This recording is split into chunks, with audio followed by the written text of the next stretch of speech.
A uno le enseñan mucho sobre la Revolución Francesa, sobre la Ilustración, pero no le hablan poco de la construcción de nuestros países. A nosotros realmente nos enseñan poco de cómo nuestras sociedades se han construido y nos enseñan mucho cómo otras sociedades se construyeron. Uno tiene algo de presión por pensar el mundo muy desde afuera, o sea, como que hay una falta de aprecio por entender el valor de la singularidad de nuestras sociedades, ¿no? Entonces, creo que la presión que se tiene a sentir que las reflexiones de alto estatus es entender a Europa, entender a Estados Unidos, cuando en muchos lugares de Europa y Estados Unidos lo que quieren es ayudarnos a entender este otro tipo de sociedades, ¿no? Y uno tiene una ventaja comparativa simplemente por haber crecido en esos ambientes y entender espontáneamente muchos códigos y sutilezas como del conocimiento local que suelen escapársele a gente que desde afuera trata de entender esas sociedades. Uno le pregunta a una persona cualquiera en Ecuador, en Colombia, en México sobre un emprendimiento, si pudieran montar un emprendimiento, ¿qué harían? Le dicen a uno que montar un restaurante, ¿no? O una tienda de ropa. Como que cuando piensan en dinero, piensan en lo que ya existe en el mercado y que es fácilmente identificable como transaccional, ¿no? Y es ahí hay dinero que se genera, pues yo lo veo. En vez de pensar al revés, y es ¿dónde puedo yo generar valor? Eso puede no tener hoy un mecanismo claro de monetización, pero si eso genera valor, perfectamente es monetizable en el mediano plazo. Entonces eso es algo que yo siento que como que ese cambio de filosofía es algo que siento que tiene mucho potencial en la región y que cómo se logra con como líderes como vos, ¿no? Gente que ayuda a cambiar la mentalidad de la gente, que es una cosa tremendamente difícil, por cierto. Javier, tengo tanto admiración por lo que haces, por cómo llegaste tan lejos y me siento honrado que estés aquí. No, al contrario, yo soy el que me siento muy honrado de estar aquí. Muchas gracias por invitarme. Javier, ¿cómo era tu infancia? ¿Quién era Javier antes de Stanford, antes de los podcasts, antes de Forbes, antes de Abu Dhabi, antes de todo esto que lograste? Píntame tu casa, píntame la mesa que donde estabas. ¿Pensaste que llegabas a esta cima? Pues creo que la respuesta es no, o sea, yo nunca me imaginé, yo tenía una carrera muy atípica y yo siempre me imaginé siendo como un intelectual, un académico, cuando era, no sé, cuando tenía quizá 11 12 años, que había como descubierto que me gustaba leer y pensar, soñaba con la vida como de un pensador renacentista, como que quería encontrar un mecenas que me pagara para sentarme a leer y a escribir y sí me di cuenta en cierto momento que quizá la academia era como el sendero que más fácilmente me iba a llevar en esa dirección. Entonces soñaba con hacer un doctorado y eso desde muy temprano, desde que estaba como terminando el colegio. Pero antes de eso, lo que yo disfrutaba era como sentarme a leer y a pensar y era entonces como un muchacho un poco extraño. Entonces yo disfrutaba mucho de nuevo como estudiar, pero no me gustaba mucho el colegio. Por ejemplo, sentía digamos, sí, el sistema del colegio siempre lo sentí como muy restrictivo y como opresivo, ¿no? No me gustaba esto que uno tenía que estar a tal hora, en tal lugar. En Colombia se usan en casi todos los colegios uniforme, por ejemplo, ¿no? Entonces yo sentía que era algo un sistema como muy de prisión, ¿no? Uno tenía que hacer lo que le decían a la hora tal, tenía que estar oyendo tal clase, había que salir a tal hora, había que llegar a tal hora, había un montón de normas a las que yo no les veía como mucho sentido. Entonces, lo que yo recuerdo muy bien de mi infancia era como el malestar con tener que ir al colegio, aunque me iba bien, la verdad, pues siempre solía estar entre los mejores estudiantes. Y, pero lo que yo realmente quería era como salir lo más pronto que fuera del colegio. Eso quería decir literalmente graduarme lo más pronto posible, pero también salir, salíamos al mediodía. Yo quería que se acabara la mañana para llegar a mi casa y ponerme como a leer las cosas que a mí me gustaban. A Entonces, estudiar de verdad. sí, sí.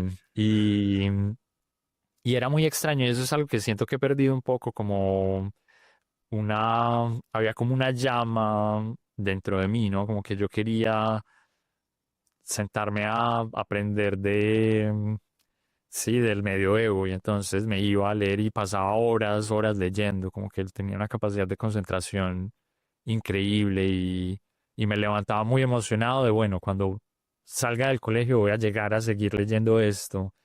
Y bueno, eso es algo que de nuevo siento como que he ido perdiendo un poco en la medida en la que me profesionalicé en esa tarea y mi pasión se empezó a volver mi trabajo, pero eso recuerdo muy bien. Entonces yo crecí como para darle algo más de color a lo que me describís, pues a lo que me pedís que describa. Yo crecí en una familia de clase media en Colombia, en la zona que solemos llamar el eje cafetero. Esto no es muy lejos de Medellín, pero es una zona un poco menos urbana, un poco como más rural y como de pequeña escala. Y eso, como un ambiente que era como muy tolerante con esta forma mía de ser, ¿no? Como que mientras me fuera decentemente bien en el colegio, mis papás estaban contentos con que tuviera estos hobbies extraños de simplemente ponerme a leer toda la tarde y eso. Tú has hecho mucha investigación de Antioquia, el eje cafetero. Como colombiano, ¿qué representa eso para ti? ¿Representa admiración? ¿Representa un poco resentimiento? ¿Capaz que hicieron bien las cosas y podían ser mucho mejor? ¿O de dónde nace tu curiosidad por el eje cafetero? Yo creo que hay un poco de ambas cosas. Esta región es bien especial desde varios puntos de vista. Por un lado, fue una región que por muchos años, y estoy hablando como de todo el periodo colonial, estuvo desconectada del mundo, en una región periférica. Mucha gente la describe como una región que era vista como por encima del hombro por las zonas civilizadas del país, ¿no? Por la gente en Bogotá, en Cartagena, en Popayán, ¿no? Y de ahí viene un poco el término montañero, ¿no? Montañero en Colombia es como una descripción como de alguien de zona rural, como ignorante, ¿no? Y la gente de Antioquia normalmente tenía ese calificativo. Pero fue la zona que una vez entra el siglo XIX y el siglo XX, lidera la industrialización del país, ¿no? Es la región que lleva al país a la modernidad. Entonces es una región en sí muy interesante, ¿no? Como una zona aislada en las montañas, percibida como pobre e ignorante, termina modernizando o al menos liderando el proceso de modernización.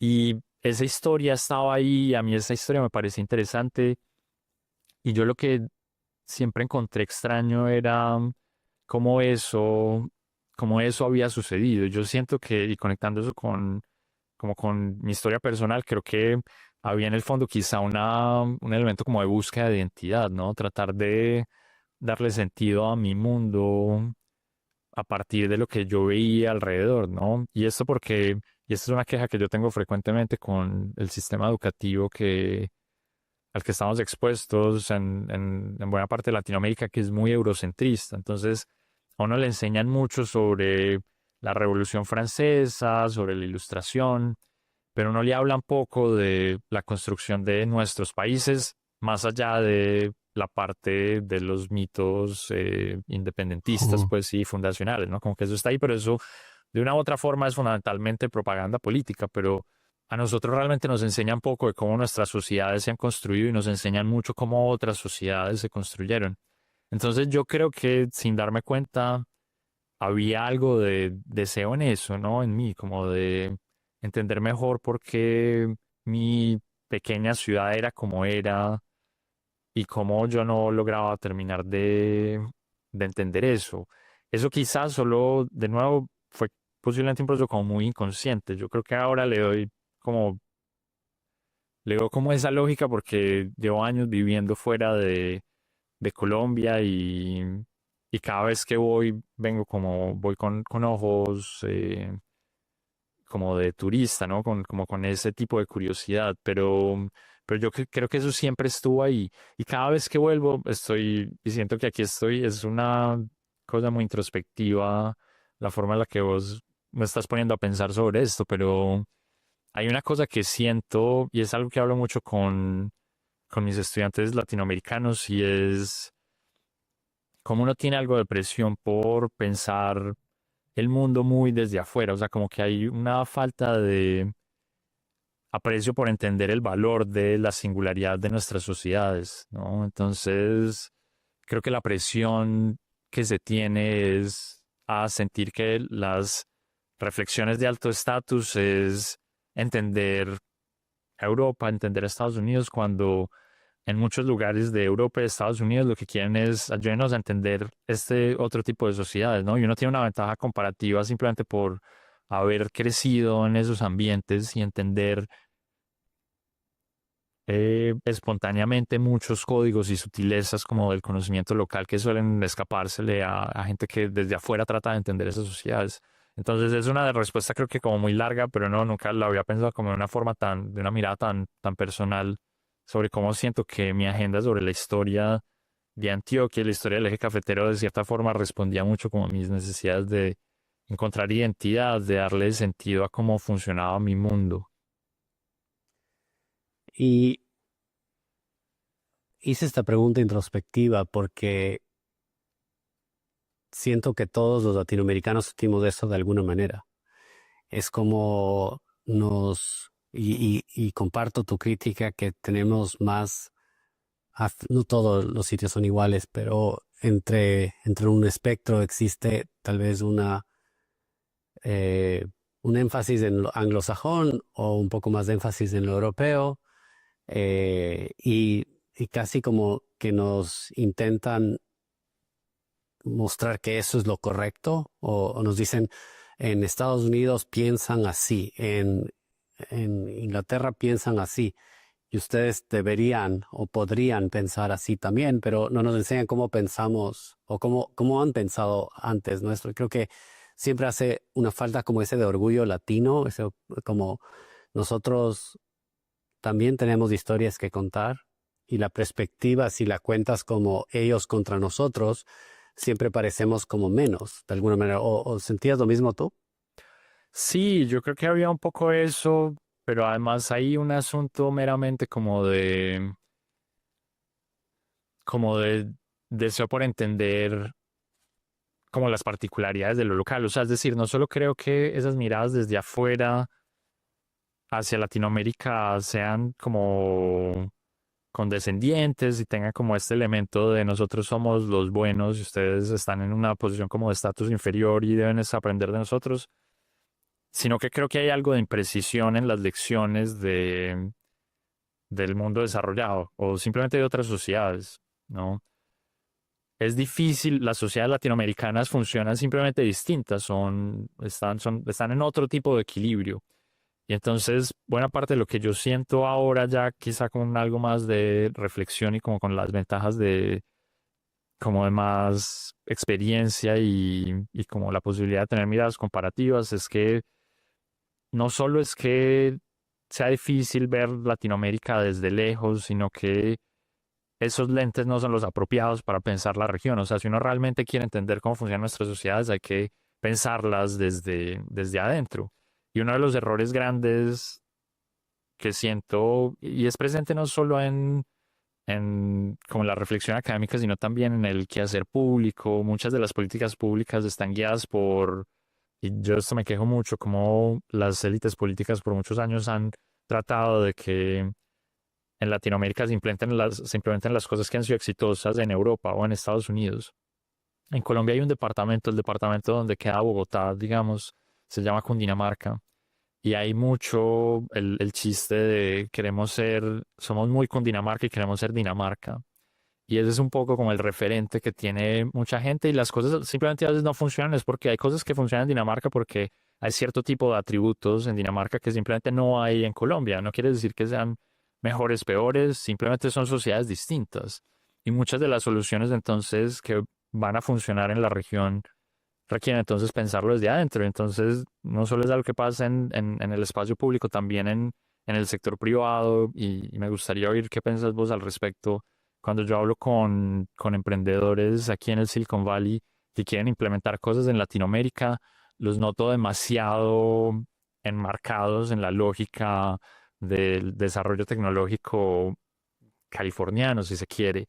Y Latinoamérica es distinto, ¿no? Entonces uno necesita cierto conocimiento local para que las cosas funcionen y, y yo de nuevo siento que nuestros sistemas educativos no están muy bien diseñados para llevarnos en esa dirección, sino para un poco indoctrinarnos en lo que se siente es el corpus de una persona culta que tiene un montón de sesgos y que no sirve mucho para nuestro contexto.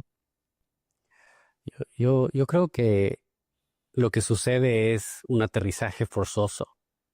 Muchas veces en Latinoamérica, cuando tratamos de traer modelos anglosajones, europeos y aterrizarlos en Latinoamérica, porque golpea a nuestra debilidad y no a nuestras fortalezas y no las aprovecha como fortaleza. Yo creo que en Latinoamérica conceptos como quemar dinero no existe.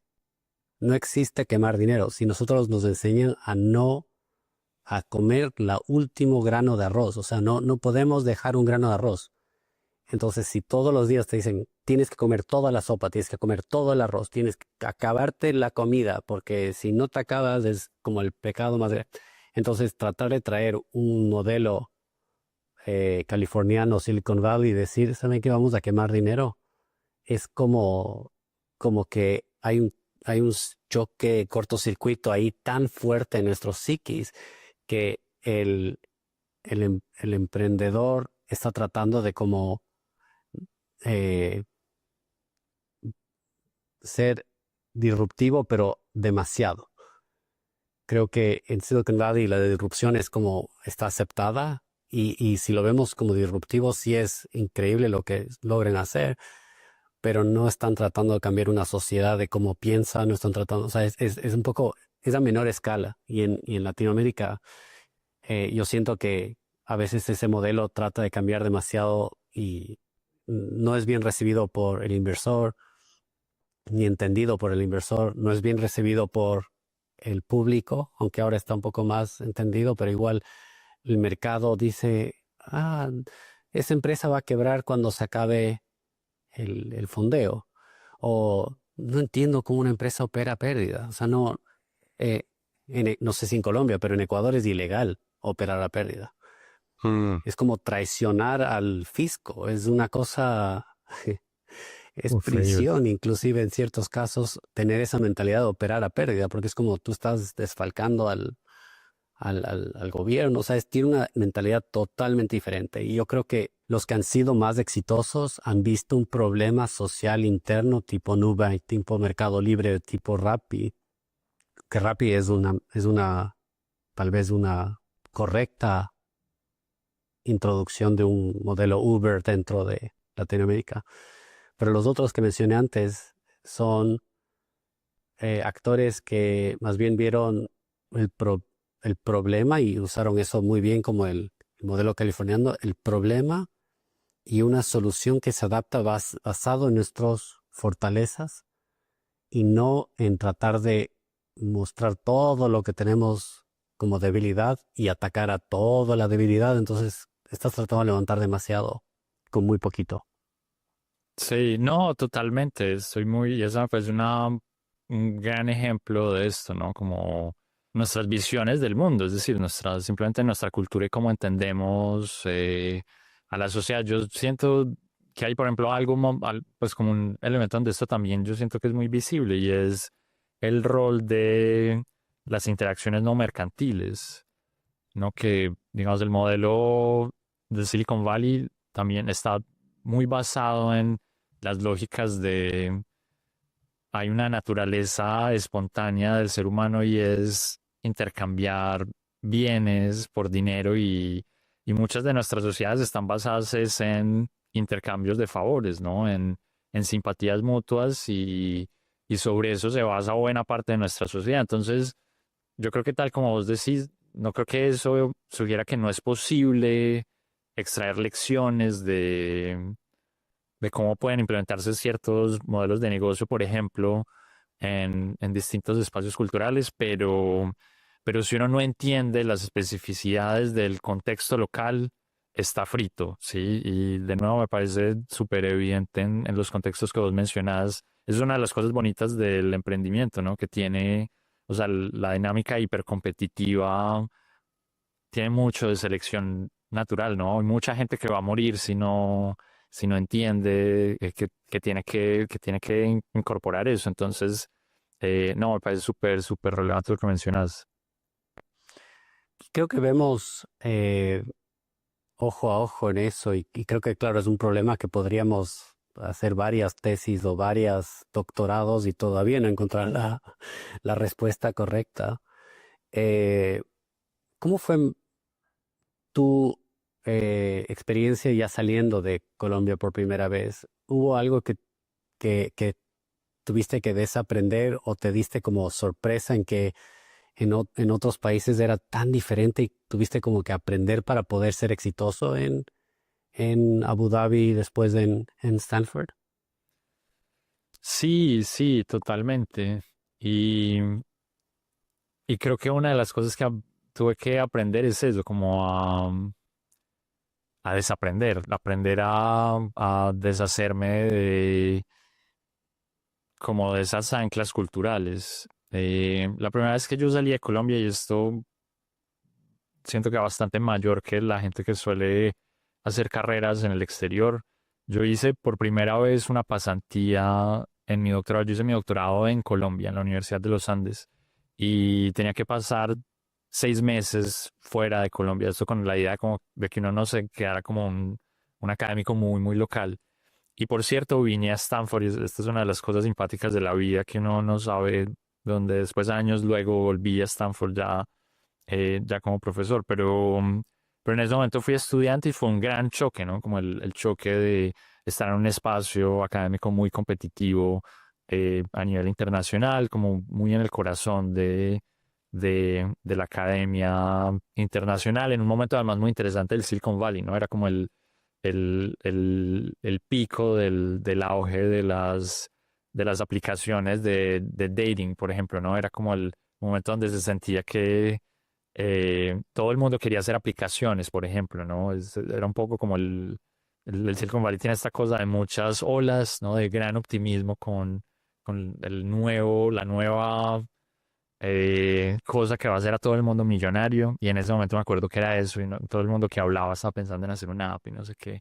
En fin, pero eso fue en ese momento y después tuve la fortuna de irme a lugares con dinámicas culturales muy diferentes. Entonces eso en parte me ayudó a escapar de algo que yo siento que es una trampa muy común en Latinoamérica y es sentir que existe lo que hay por fuera, ¿no? Como que estamos nosotros, como una visión muy dicotómica de lo que estamos hablando ahora, ¿no? Y es, nuestras sociedades son una cosa y en el resto del mundo por fuera, suele decirse en el exterior, en Colombia se usa mucho el término en el exterior, se hacen otras cosas y es como una referencia como al mundo desarrollado y se piensa como una cosa muy homogénea.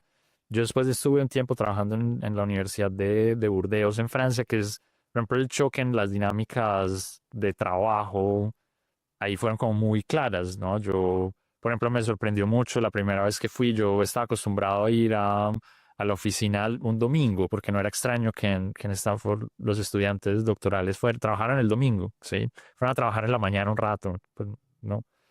Y, y la universidad en Burdeos estaba cerrada, es decir, uno no podía ni entrar al edificio porque se supone que todo el mundo el domingo estaba con su familia descansando.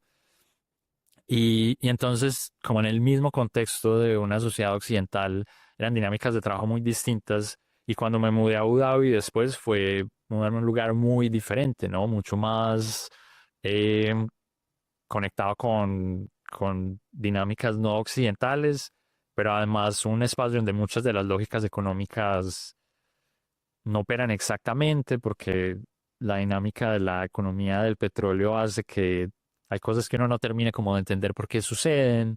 El hecho de que no fueran unas sociedades estructuradas alrededor de las ideas clásicas de democracias liberales también fue algo que me sorprendió mucho. Uno en Occidente está educado en una visión como muy elogiosa de las democracias liberales en una forma muy angosta, como muy poco reflexiva, ¿no? Casi doctrinaria, ¿no? Dadas por hecho, como dadas por Sí, hecho. sí, sí, es un poco yo cuando hablo de esto a mis estudiantes, porque yo enseño temas de historia económica, historia política, y parte de eso es la reflexión sobre la democracia como globalmente.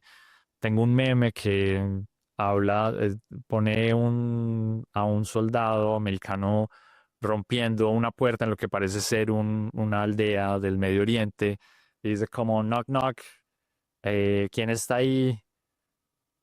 Como la democracia, ¿no? Y es entonces que es como una idea, entonces eso, hay un esquema apropiado de democracia y es lo que uno debe imponer en todas partes.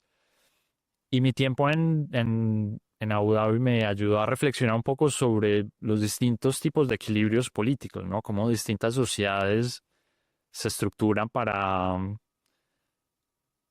ordenar las decisiones colectivas y los retos que tienen. Y hay virtudes y desventajas en las distintas soluciones, pero ciertamente no hay una receta perfecta que funcione para cualquier contexto. Con esto no quiero decir que cualquier sistema político que surja en una sociedad está bien como moralmente. Lo que quiero decir es que uno no debe esperar que la fórmula que funciona para nosotros, y esto volviendo al punto que hablábamos ahorita, funcione bien para el resto. Y uno debe aproximarse entonces con mucho más respeto a el funcionamiento de las distintas sociedades, ¿no? Con menos un sesgo de mi equilibrio, mi visión de cómo funciona la sociedad es la correcta. Esta gente es rara y posiblemente esta gente está equivocada. No, uno debe llegar como, bueno, cómo funciona esta sociedad, qué puedo yo aprender de ella, por qué funciona así, cómo podría mejorar en este contexto.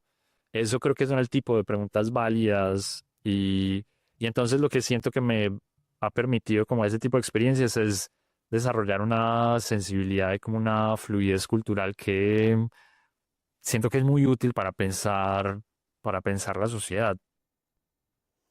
Me parece tan interesante porque cómo lo percibí yo de lo cómo describiste fuiste a Stanford y dijiste en Antioquia, uno de los mejores alumnos, Universidad de los Andes haciendo un PhD, seguramente estabas en tu elemento, te sentías posiblemente en la cúpula de tus compañeros y muy bien, llegas a Stanford y te das cuenta que las personas estudian hasta los domingos y como que tal vez tenías que dar un poco más de ti, vas a Francia, te das cuenta, no, aquí dan menos de ellos, pero capaz son, qué sé yo, más engranados con su vida familiar, tienen otro tipo de balance, llegas a Abu Dhabi y te das cuenta que no hay democracia, no existe la democracia y es una sociedad bastante avanzada, progresa a un nivel mucho más rápido que las demás y lo que tú aprendes es a no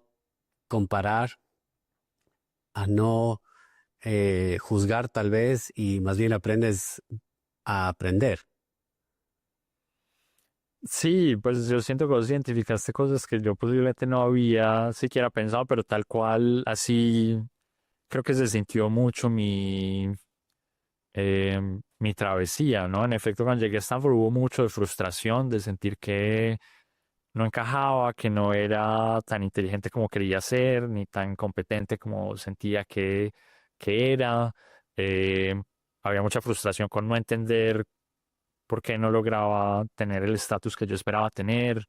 El tiempo en Francia fue un tiempo muy de mucha tranquilidad y de apreciación de la belleza de la vida, ¿no? De la conexión con personas, de el placer de la contemplación del mundo.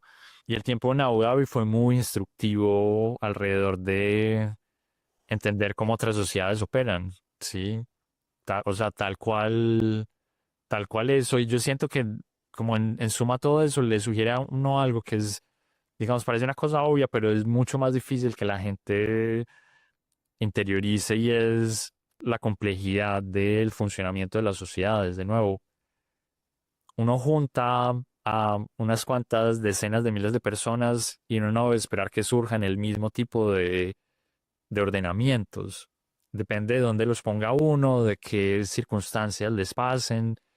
Y en las ciencias sociales y quizá en la naturaleza humana misma, uno tiene como esta presión para evitar la incertidumbre y uno quiere entonces buscar heurísticas que le ofrezcan explicaciones sencillas del mundo, que uno no se siente cómodo con esa verdad que parece trivial y es digamos, la sociedad pueden ser mil cosas, ¿no? Pueden haber mil equilibrios en los que terminemos y eso va a depender de mil cosas y tenemos que aceptar eso, ¿no? Y tenemos que aproximarnos moralmente también a aceptar que la diversidad de esos equilibrios y que nuestra capacidad para determinar en cuál equilibrio vamos a estar es minúscula y debemos estar en paz con eso. Y cuando dices frustración, ¿era síndrome de impostor? ¿Era eh, la- el, el mundo académico está lleno de rechazo, está lleno de, quieres hacer un papel, te quieres hacer trabajar en un sitio, no te aceptan? O sea, era más como la aceptación lo que te generaba esa frustración. Y, y cuando llegaste a Stanford, qué fue lo que soltaste para decir, ah, no, por eso, por eso tenía esa frustración y solté y ahora estoy más tranquilo? Sí, yo creo que mucho tenía que ver con eso, con la búsqueda de aceptación, que por cierto es algo muy común entre académicos. La gente que termina seleccionándose en la academia, los que quieren hacer doctorados y después buscar trabajos en universidades, suelen ser los niños que desde chiquitos les decían que eran muy buenos estudiantes y que vivían las felicitaciones de los grandes, ¿no? Y eso en contraposición a otra gente que encuentra valor en la competencia, por ejemplo, los atletas que encuentran valor en, bueno, ganar en ambientes como competitivos, o la gente que busca acumular dinero, que trata de complacer a un mercado amplio y hay como una medida objetiva, no de aplausos, sino de, pues, monetaria, ¿no? Entonces, digamos, entre los académicos es muy común. Yo esto es algo que descubrí en mí hace poco, por cierto. Entonces, de nuevo, también es como estoy hablando de mi pasado con los ojos del presente, pero creo que en ese momento cuando llegué como estudiante a Stanford había mucho de mi búsqueda de éxito como la búsqueda de los aplausos y el reconocimiento de gente que yo encontraba de mayor estatus. Entonces, por ejemplo, la persona que me invitó como mentor aquí es una persona muy prestigiosa en el departamento de economía, alguien al que yo le tengo mucho cariño y es ha sido un gran mentor como a lo largo de mi carrera. Pero recién yo llegué, yo recuerdo pensar, antes de llegar a Stanford, como pensar, bueno, yo voy a escribir papers con esta persona, vamos a ser coautores y él se va a ganar el premio Nobel Mm. y van a citar nuestros papers y no sé qué. Y cuando yo llegué, él me invitó porque él había tenido un alumno que era mentor mío en los Andes y como que podía invitarme y firmar una carta allá y era un tipo querido y pues me permitió reunirme con él y demás, pero era como la última de sus prioridades, ¿no? Él tenía sus propios estudiantes, tenía mil cosas que atender y pues le parecía bueno que hubiera este muchacho de Colombia que se veía como muy Mm. motivado Ujú. y demás, pero sí. Y yo recuerdo como tratar cada reunión que tenía con él como de esforzarme. En el fondo lo que yo quería era que él me dijera, oiga, usted es brillante, ¿no? Como, venga, escribamos este paper juntos. Y la realidad es que no era el caso y esa no era realmente la motivación correcta que yo debía tener para hacer lo que hacía, ¿no? Y, y eso fue, digamos, ha sido como un proceso de años como interiorizar eso, que buena parte de mi motivación por mucho tiempo tenía que ver con recibir aplausos de gente y, y que eso no es, digamos, eso se desconecta con lo que fue, lo que era mi motivación cuando yo era un niño y quería simplemente pasarme toda la tarde leyendo, ¿no? Entonces, parte de lo que ha sido como mi travesía reciente como personal ha sido tratar de encontrar valor en, no en los aplausos de afuera, sino en cosas que de cierta forma estén más conectadas eh, conmigo. Entonces, como para terminar de iluminar como la frustración de ese periodo, mucho entonces tenía que ver con que yo no conocía además los códigos ni los símbolos que me permitían como tener alto estatus en este espacio. Entonces yo no hablaba muy bien el idioma, no conocía los temas que eran cool, no sabía expresarme de la forma en la que la gente dice, oh, ok, prestémosle atención a esta persona. Entonces yo era el recién llegado de Colombia, que la gente no terminaba de saber dónde era Colombia y no le prestaba mucha atención porque no tenía los símbolos para eso. Y eso como que generó en mí un gran, fue un periodo de, como de muchas emociones, muchas de ellas contradictorias, porque por un lado era un lugar muy estimulante, ¿no? Aprendía mucho cada segundo y demás, pero este deseo interno de tener validación ciertamente no estaba ahí y eso alimentaba un rencorcillo en mí y demás. Entonces, volver muchos años después en otra posición donde ya había desarrollado los símbolos y ya tenía otra posición y fue una experiencia muy extraña, pero por cierto muy instructiva, ¿no? También como de que mucho de lo que uno es una cosa en construcción, como mucho de la forma en la que la sociedad lo trata a uno es completamente circunstancial, pues yo era la misma persona, solo que había aprendido otras cosas y tenía otras experiencias y otros credenciales cuando regresé y entonces incluso algunas de las mismas personas que seguían ya me trataban con más cariño y respeto y, ¿no? Eh, y, y eso creo que también le dice a uno mucho de cómo funciona la sociedad y de cómo uno debe aproximarse a ella con una forma, digamos, como con unos ojos también un poco más tolerantes, ¿no? Hay algo que suele ser un gran consejo práctico, es no tomarse las cosas muy personales, ¿no? Sí. Todo el mundo está concentrado en sus cosas, en su mundo y no ayuda como uno interpretar el comportamiento de los otros como una animosidad específica hacia uno, por ejemplo. Sí. Esto me hizo acuerdo a una situación en mi vida diferente, pero paralela, que yo jugaba muy bien al tenis de pequeño. Era un gran tenista y, y entrenaba más que todos. O sea, era una cosa que el tenis era mi fascinación y claro, dentro de mi círculo se comenzó a mostrar que yo ganaba partidos, tenía esta potencial, tenía talento, tenía ganas, tenía apoyo de mis padres, o sea, era una situación interesante y ahí surgió una idea de ir a jugar torneos en Estados Unidos. Y no era un torneo, era más bien era como ir a un campamento de tenis de Estados Unidos, que había torneos también. Llegué al en Ecuador, en mi categoría, en las personas alrededor mío, creo que nadie me podía meter un 6-0, 6-0. O sea, era imposible. Tenía que jugar con alguien de otra categoría, sí me podía ganar y todo, pero en mi categoría 6-0, 6-0 era imposible. Llego a este campamento en Estados Unidos y un niño 2 años menor a mí, 6-0, 6-0. Y yo vine con la mentalidad de que tengo que venir a demostrar que soy bueno.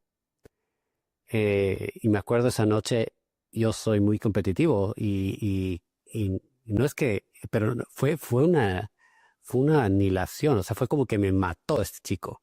No sé, yo no sé cómo se movía tan rápido, cómo me colocaba, me jugaba, o sea, parecía títere. Yo no, me ponía en una esquina y botaba la bola al otro lado y era como, o sea, yo no he visto a alguien que tenga este nivel.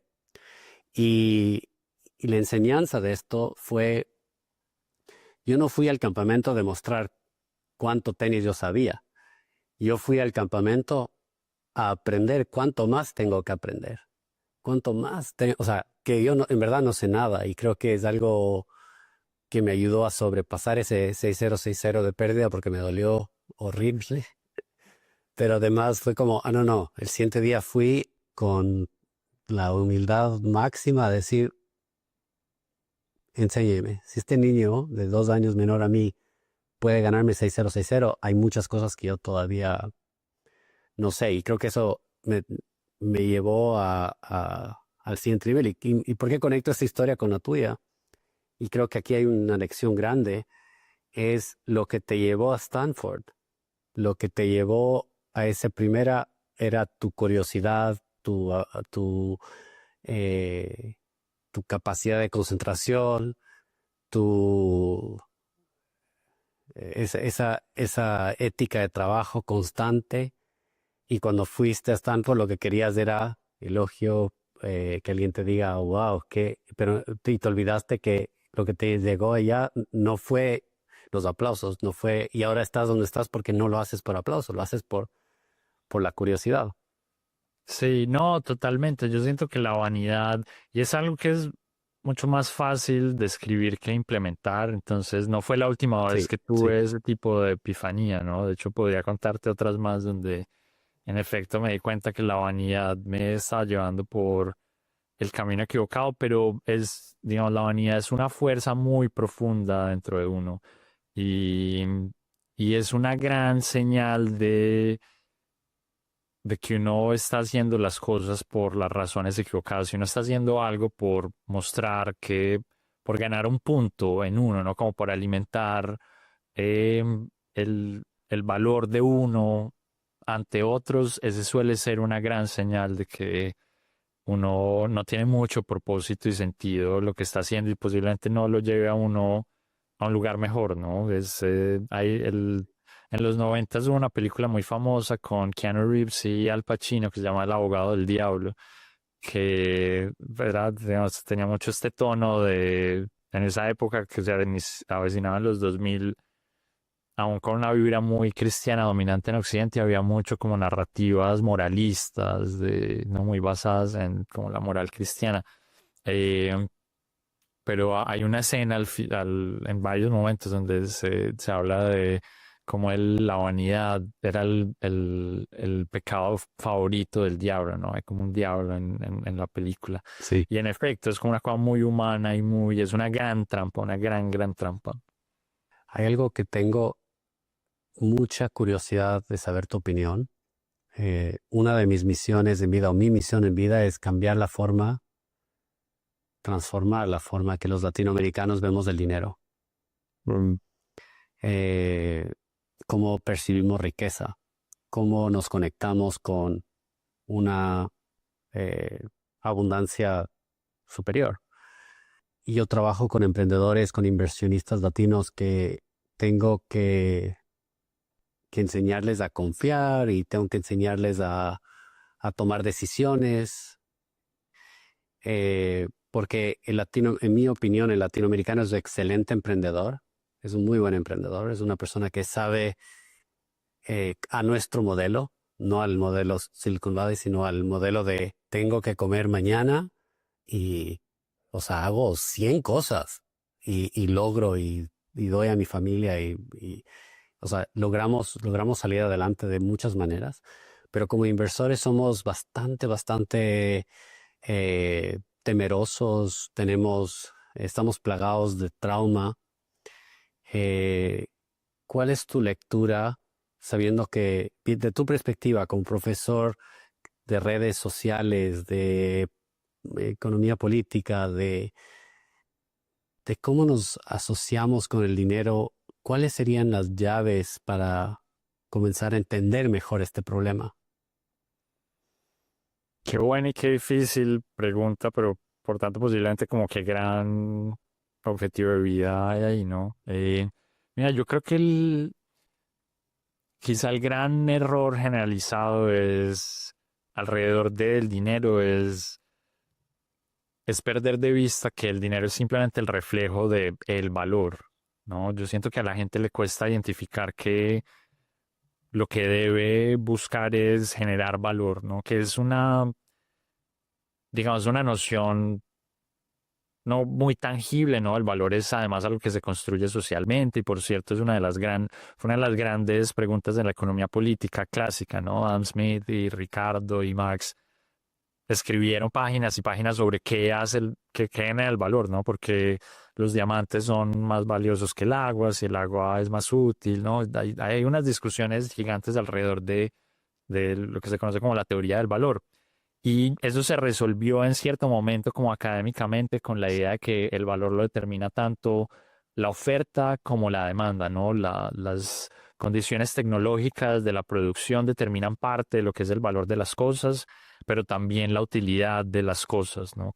Y no una utilidad absoluta, sino una utilidad marginal.